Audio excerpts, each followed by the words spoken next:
Hello everyone, welcome to neck cricket. और आज का बहुत बहुत स्वागत करती हूँ अपने इस चैनल पे। और सबसे पहले बहुत बहुत धन्यवाद करती हूँ मेरे चैनल के साथ में जुड़ने के लिए। आप सभी को बहुत बहुत धन्यवाद। दूसरी चीज़ ये है, यहाँ पे मैं डायरेक्ट रिक्रूटमेंट बताने जा रही हूँ जो कि स्टेट गवर्नमेंट यूनिवर्सिटी से निकाला गया है रिसेंटली। और यहाँ पे कोई भी रिटन टेस्ट नहीं देना है, जेन्युइन इन्फॉर्मेशन मैं यहाँ पे प्रोवाइड करती हूँ। तो जो भी विजिटर मेरे इस चैनल के साथ में अभी नए जुड़े हैं, तो मैं उनको बता देना चाहूंगी कि यहाँ पे आपको पीएचडी एडमिशन्स के रिगार्डिंग नोटिफिकेशन मिल जाएगी। तो मेरे चैनल को सब्सक्राइब जरूर कर लेना और साथ ही साथ में प्रेस कर देना जो राइट साइड में बेल बटन है उसको। तो चलिए बिना देर किए स्टार्ट करते हैं आज का वीडियो। तो सबसे पहले अगर हम बात करें डायरेक्ट रिक्रूटमेंट की, तो यहाँ पे सबसे अच्छी बात यह है कि ऑनलाइन एप्लीकेशन स्टार्ट हुए हैं। और यहाँ पे जो नॉन टीचिंग बैकग्राउंड के लोग हैं वो भी यहाँ पे अप्लाई कर सकते हैं और टीचिंग बैकग्राउंड से भी लोग अप्लाई कर सकते हैं। तो एप्लीकेशन जो फीस है वो बड़ी ही कम रखी गई है। तो एप्लीकेशन प्रोसेसिंग फीस जो है वो 500 रुपये है। और जो कैंडिडेट्स जो है या शेड्यूल कास्ट या बैकग्राउंड कैंडिडेट्स हैं हरियाणा रीजन के, तो वहाँ पे इनको सिर्फ 125 रुपये पे करना है। एंड जो वुमेन कैंडिडेट्स हैं उनके लिए भी यहाँ पे फीस में काफ़ी छूट दी है। इनको सिर्फ जो है 50% जो भी रिक्वेस्ट फीस है वो पे करनी है। तो ये बेसिकली जो है वो निकली हुई है गुरुग्राम यूनिवर्सिटी ऑनलाइन एप्लीकेशन। और यहाँ पे नॉन टीचिंग फैकल्टी रिक्रूटमेंट निकला हुआ है। तो चलिए सबसे पहले आपको नोटिफिकेशन पे ले सकते हैं। तो यहाँ पे नोटिफिकेशन पे हम ले चलते हैं। तो नोटिफिकेशन में मैं देखिए यहाँ बता देती हूँ कि देखिए गुरुग्राम यूनिवर्सिटी है, गुरुग्राम जो कि स्टेट गवर्नमेंट यूनिवर्सिटी है और जिसको कि हरियाणा एक्ट 17/2017 स्टैब्लिश किया गया था। और ये सेक्टर 51 में है। तो यहाँ से ऑनलाइन एप्लीकेशन स्टार्ट हुए नॉन टीचिंग पोस्ट के लिए। डिप्टी रजिस्ट्रार है, सेकेंड है असिस्टेंट रजिस्ट्रार, देन थर्ड में है एसडीओ। एसडीओ में देखिए सिविल, इलेक्ट्रिकल एंड इलेक्ट्रॉनिक्स। तो जो स्टूडेंट्स या कैंडिडेट्स जो अभी पीएचडी एडमिशन्स के लिए मेरे से बार बार कमेंट करके पूछ रहे थे, तो वो भी फॉर्म फिल कर सकते हैं। यहाँ पे एसडीओ के लिए निकली हुई है यहाँ पे गवर्नमेंट जॉब। उसके बाद है फोर्थ नंबर पे सुपरिटेंडेंट है। तो यहाँ पे कंप्यूटर साइंस और आईटी बैकग्राउंड के जो स्टूडेंट्स हैं उनके लिए भी, और जो असिस्टेंट की पोस्ट है वो भी यहाँ पे निकाली हुई है। तो जो नॉन टीचिंग से थोड़े से ग्रेजुएट्स हैं सिर्फ, तो वो भी यहाँ पे फॉर्म फिल कर सकते हैं। डिटेल्स में यहाँ बताऊंगी बहुत ही कंसाइज वे में, क्योंकि बहुत लंबा पीडीएफ है। तो सबसे पहले मेन हेडिंग बात कर लेते हैं। तो सबसे पहले यहाँ पे देखिए जो लास्ट डेट है वो 3 सितंबर रखी गई है शाम के 5 बजे तक। तो आइए सबसे पहले नोटिफिकेशन पे चलते हैं। देखिए यहाँ पे डिप्टी रजिस्ट्रार के लिए ए लेवल ग्रुप है, लेवल 12 2 पोस्टें निकाली हुई हैं और अनरिजर्व्ड है 1 पोस्ट, एससी के लिए 1 पोस्ट है। असिस्टेंट रजिस्ट्रार के लिए भी है यहाँ पे 3 पोस्ट है। तो इसके बाइफरकेशन आप यहाँ पे देख सकते हैं। अनरिजर्व है 2, पीडब्ल्यूटी है जनरल 1, सब डिविजनल ऑफिसर जिसके लिए एसडीओ, सिविल, इलेक्ट्रिकल एंड जो भी इलेक्ट्रॉनिक्स के एक्सपीरियंस है वहाँ यहाँ पे देख सकते हैं 2 है। सुपरिटेंडेंट के लिए बी लेवल है। एंड यहाँ पे देखिए ये रिजर्व 4 सीट्स है, 2 एंड 1। उसके बाद असिस्टेंट के लिए 24 है, सबसे ज्यादा असिस्टेंट पोस्ट के लिए है। तो यहाँ पे देखिए असिस्टेंट प्रोफेसर के लिए ईडब्ल्यूएस, सॉरी प्रोफेसर नहीं है, असिस्टेंट है ओनली। एंड सी ग्रेड है, इनका ग्रुप सी है। तो देख लीजिएगा आप कौन सी कैटेगरी में बिलोंग करते हैं। तो चलिए आगे बढ़ते हैं। सबसे पहले एलिजिबिलिटी क्राइटेरिया पे चलते हैं। तो यहाँ पे क्वालिफिकेशन देखिए मांगी गई है। यहाँ पे सबसे पहले डिप्टी रजिस्ट्रार के लिए मास्टर डिग्री होना चाहिए 55% नंबर के साथ में। उसके बाद किसी भी यूजीसी 7 पॉइंट ग्रेड्स की यूनिवर्सिटी से आपने किया हो अपना मास्टर। उसके बाद बात करते हैं तो 9 इयर्स का आपको टीचिंग बैकग्राउंड होना चाहिए। असिस्टेंट प्रोफेसर यहाँ देखिए मांगा है इन्होंने, किसी भी रिकग्नाइज्ड स्कॉलर से आपके पास 9 इयर्स का टीचिंग एक्सपीरियंस होना चाहिए। तो अगर आप टीचिंग एक्सपीरियंस है आपके पास तो यहाँ अप्लाई कर सकते हैं। इन केस ऑफ अगर नहीं है तो आपने कहीं रिसर्च एस्टैब्लिश की हो किसी भी इंस्टीट्यूट हायर एजुकेशन में, तो यहाँ पे आप अप्लाई कर सकते हैं। उसके बाद या फिर अगर आपने असिस्टेंट रजिस्ट्रार की पोस्ट पे 5 साल वर्क किया हुआ है और आपको हिंदी और संस्कृत की नॉलेज है, आपने अपने मैट्रिक में हिंदी और संस्कृत लिया हुआ है, तो आप भी अप्लाई कर सकते हैं। उसके बाद बात कर लेते हैं टेस्ट कैसे होगा डिप्टी रजिस्ट्रार का। तो स्क्रीनिंग टेस्ट के लिए इन्होंने मार्क्स डिसाइड किए हुए 50 मार्क्स, एकेडमिक क्वालिफिकेशन जो आप भेजेंगे पेपर उसका 25 मार्क्स है, वर्क एक्सपीरियंस 5 मार्क्स पे, डोमेन नॉलेज आपकी 8 मार्क्स एंड इंटरव्यू में 12 मार्क्स कंसीडर किए जाएंगे। तो इनका अपना अपना अलग अलग इन्होंने दे रखा है। मेजर टर्म जो है वो शॉर्ट लिस्टिंग कैंडिडेट जो है वो इंटरव्यू के लिए कॉल किए जाएंगे और सिंगल वैकेंसी है। तो वहाँ पे मैंने अभी पहले अपने वीडियो में अर्लियर बता भी दिया था तो कंप्लीट वीडियो देखिएगा, एंड तक मैं यहाँ पे जो इम्पोर्टेंट चीजें हैं वो भी बताऊंगी।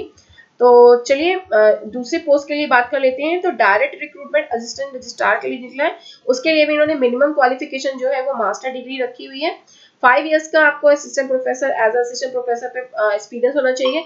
अगर नहीं है तो सेम है क्राइटेरिया, लेकिन थर्ड वाली क्राइटेरिया में देख लीजिए, आपको 5 साल का मिनिमम एडमिनिस्ट्रेटिव एक्सपीरियंस होना चाहिए as a superintendent of in a university. किसी भी यूनिवर्सिटी में आपने एज अ सुपरिटेंडेंट काम किया हो। एंड डिजायरेबल क्या है, आपको नॉलेज होनी चाहिए MS office, payroll packages, internet acquaintance and with ICT technology, information communication technology की आपको नॉलेज होनी चाहिए। उसके बाद हिंदी संस्कृत आपके मैट्रिक स्टैंडर्ड में होना चाहिए, कंपलसरी है। सेम है स्क्रीन टेस्ट, आपका सिलेक्शन क्राइटेरिया 100 मार्क्स पे बेस्ड है। स्क्रीन टेस्ट होगा, एकेडमिक क्वालिफिकेशन है, वर्क एक्सपीरियंस है, डोमेन नॉलेज है। तो इन सभी को मिला के जो है आपके 100 मार्क्स बनाए जाएंगे। ठीक है, तो स्क्रीन टेस्ट में आपको ये सारी चीजें हैं। मिनिमम एलिजिबिलिटी क्राइटेरिया मैंने पहले डिस्कस कर दिया, देखिए क्या है। मिनिमम एलिजिबिलिटी आपका थ्रू आउट फर्स्ट क्लास होना चाहिए। 5 मार्क्स मिलेंगे हर एक सेक्शन में, चाहे ग्रेजुएशन हो, एमए, और अगर नहीं है तो आपका देखिए लोअर एग्जामिनेशन अगर 5 मार्क्स है तो उसके भी आपको मिलेंगे। पीएचडी की हुई है तो उसका अलग से आपको 5 नंबर मिलेगा। वर्क एक्सपीरियंस है मैक्सिमम जो है 1 मार्क्स फॉर ईच कंप्लीटेड, तो 5 इयर्स का इन्होंने एक्सपीरियंस मांगा है, तो हर ईयर का इनका 1 नंबर कंसीडर करेंगे, तो ये हो गया आपका 5 number. And domain knowledge 8 number की है, इंटरव्यू में 12 नंबर का। सेम फिनोमिना है यहाँ भी, जैसा कि यहाँ पे डिप्टी रजिस्ट्रार के लिए था। तो सिलेबस भी मैं इंक्लूड कर दूंगी, पीडीएफ फाइल इस ब्लॉक में चले जाइएगा, तो वहाँ पे पीडीएफ में इंक्लूड कर दूंगी ताकि आप डायरेक्टली जो है यहाँ का सिलेबस जो है एक्सेस कर सकें इस पीडीएफ को। उसके बाद बात करते हैं सब डिविजनल ऑफिसर एसडीओ, जो इलेक्ट्रिकल और इलेक्ट्रॉनिक्स के जो कैंडिडेट्स हैं उनके लिए है। तो मास्टर डिग्री होना चाहिए इंजीनियरिंग में आपके पास। उसके बाद 65% मिनिमम मार्क्स आपको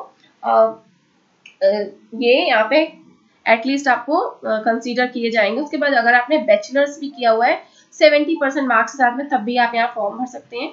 इन केस ऑफ अगर आपके पास बैचलर ऑफ इंजीनियरिंग है और आपके पास एटलीस्ट 5 इयर्स का एक्सपीरियंस है एज अ एई या जेई, तब भी आप अप्लाई कर सकते हैं। उसके बाद नॉलेज आपकी जो है इंग्लिश, हिंदी एंड संस्कृत, ये तीनों चीजें जो है लैंग्वेज जो मैट्रिक स्टैंडर्ड में मिनिमम एलिजिबिलिटी क्राइटेरिया में रखी गई हैं।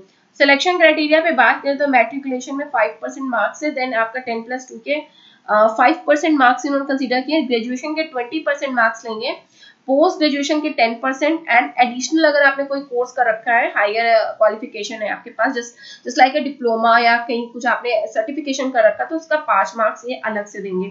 रेलिवेंट एक्सपीरियंस जो भी है, अगर आपने जेई या एई के वर्क किया है तो उस पर आपको 10 मार्क्स मैक्सिमम है, तो हर एक ईयर का 2 मार्क्स कंसीडर है। उसके बाद professional skill computer proficiency 20 marks के लिए रखा गया है। डोमेन नॉलेज है जो 5 मार्क्स की है। एंड डोमेन नॉलेज कैसे देंगे, तो with respect to conceptual clarity of the subject, यानी आपको सब्जेक्ट की क्लैरिटी होनी चाहिए, कॉन्सेप्ट बहुत क्लियर होने चाहिए। देन ओवरऑल सब्जेक्ट नॉलेज होनी चाहिए, knowledge of least developments in the subjects. ये सारी चीजें मिला के ही सेक्शन आपको 5 नंबर सिक्योर करना है। देन उसके बाद प्रेजेंटेशन भी ये लेंगे, तो इस तरीके से तैयार करिएगा कि आपको प्रेजेंटेशन भी देनी है, और इसका जो है इन्होंने मार्क्स रखा हुआ है 8 मार्क्स। इंटरव्यू में वही 12 मार्क्स का इन्होंने ले रखा है। तो यहाँ पे ये सारी चीजें हो गई एसडीओ के लिए, और इसका सिलेबस भी है इसमें नीचे। उसके बाद जल्दी से बात कर लेते हैं qualification for the post of the superintendent. तो सुपरिटेंडेंट के लिए यहाँ बैचलर डिग्री है और साथ साथ में 5 साल का एक्सपीरियंस होना चाहिए मिनिमम, ज्यादा भी है तो आप यहाँ फॉर्म फिल कर सकते हैं। और किसी भी यूनिवर्सिटी या एग्जामिंग बॉडी या सेमी गवर्नमेंट पीएसयू या corporation government non government added colleges या फिर एजुकेशनल इंस्टीट्यूट में आपने एज अ असिस्टेंट वर्क किया हो, या फिर इसके अलावा अगर आपके पास 10 साल का एक्सपीरियंस है as a clerk in a university, या आपने सेम पीएसयू कॉर्पोरेशन या non government aided college educational institute में काम किया हुआ है, तभी आप यहाँ पे अप्लाई करने के लिए एलिजिबल हैं। उसके बाद हम बात करेंगे knowledge of English and Hindi. ये आपको संस्कृत मैट्रिक लेवल पे आपकी कंपलसरी है, ये 3 लैंग्वेजेस, तो यहाँ पे आप एलिजिबल हैं अप्लाई करने के लिए। उसके बाद आपको नॉलेज होनी चाहिए MS office, payroll packages, internet and ICT technology की। तो ये बात हो गई यहाँ पे सारी जो भी इंफॉर्मेशन थी related to a post and eligibility criteria. उसके बाद सेम 100 मार्क्स का यहाँ भी सिलेक्शन क्राइटेरिया होगा एंड स्क्रीनिंग टेस्ट सेम है, सेम यहाँ पे कुछ भी एडिशनल इन्होंने चेंजेस नहीं किए हैं और इसका सिलेबस जो है सुपरिटेंडेंट का यहाँ पे इंक्लूडेड है। उसके बाद बात करेंगे हम लोग पोस्ट ऑफ असिस्टेंट, जहाँ से 24 पोस्टें निकली हुई, सबसे ज्यादा इसी में निकली है। तो जो भी कैंडिडेट्स हैं मास्टर डिग्री इन्होंने कर रखा है 55% मार्क्स के साथ में किसी भी रिकग्नाइज्ड यूनिवर्सिटी के साथ में, या फिर बैचलर डिग्री अगर आपके पास है और आपने 60% मार्क्स स्कोर किए हुए हैं, फिर भी आप एलिजिबल हैं यहाँ पे फॉर्म फिल करने के लिए। उसके बाद अगर आपने मास्टर डिग्री ले रखी है, उसके साथ साथ आपके पास एक्सपीरियंस है एज अ क्लर्क का ऑन अ रेगुलर सर्विस किसी भी बॉडी में और नॉन गवर्नमेंट कॉलेज में, एजुकेशनल इंस्टीट्यूट में, तब भी आप अप्लाई कर सकते हैं। बैचलर डिग्री जो भी है 50% मार्क्स के साथ में अगर आपके पास 5 साल का एक्सपीरियंस है क्लर्क में, तो आप अप्लाई कर सकते हैं। टाइपिंग स्पीड देखिए मस्ट है यहाँ पे 30 वर्ड पर मिनट आपका होना चाहिए इंग्लिश में एंड कंप्यूटर टेस्ट होगा। स्पीड आपका 7000 डिप्रेशन पर आवर इन MS वर्ड। तो ये इनका एलिजिबिलिटी क्राइटेरिया रखा गया है एंड फिर वही 3 लैंग्वेजेस आपकी मैट्रिक में होनी चाहिए और ICT मेन रखा गया है। तो ये सारी चीजें हो गई आपके पास। फिर जनरल इंस्ट्रक्शंस की बात कर लें तो कैंडिडेट्स जो भी ऑलरेडी सर्विस कर रहे हैं सेमी गवर्नमेंट या गवर्नमेंट कॉलेजेस या एडेड बॉडीज में, तो ये अप्लाई कर सकते हैं प्रॉपर चैनल के थ्रू एंड यहाँ पे डिले से बचने के लिए आपको जो है नो ऑब्जेक्शन सर्टिफिकेट यहाँ पे आपको सबमिट करना होगा। ये सारी चीजें हैं। उसके बाद आपको ये नंबर ऑफ पोस्ट इंक्रीज और डिक्रीज भी कर सकते हैं। उसके बाद ये जितनी भी एप्लीकेशन फॉर्म है ये आपको इस वेबसाइट पे मिल जाएंगे, इनकी वेबसाइट में लिंक में भी दे दूंगी, तो वहां से जाके आप वेबसाइट पे इसका फॉर्म फिल कर सकते हैं। और ये सारी चीजें उन्होंने बाइफरकेशन दिया हुआ है यहाँ पे UR और SC वगैरह।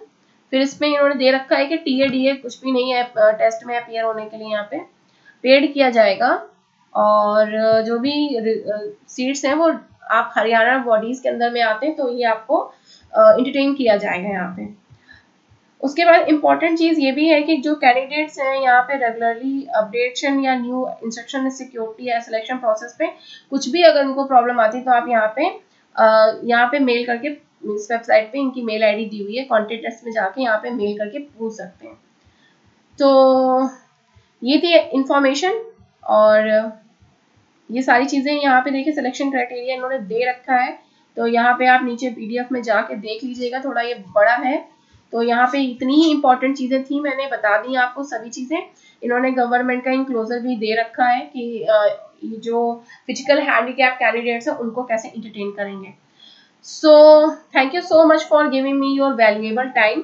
और अगर वीडियो अच्छा लगा हो तो एक लाइक जरूर करना और अगर कोई नीडेड पर्सन है उस तक ये वीडियो पहुंचानी तो प्लीज इसको शेयर जरूर करिएगा and keep watching, keep learning guys, have a nice day, bye bye.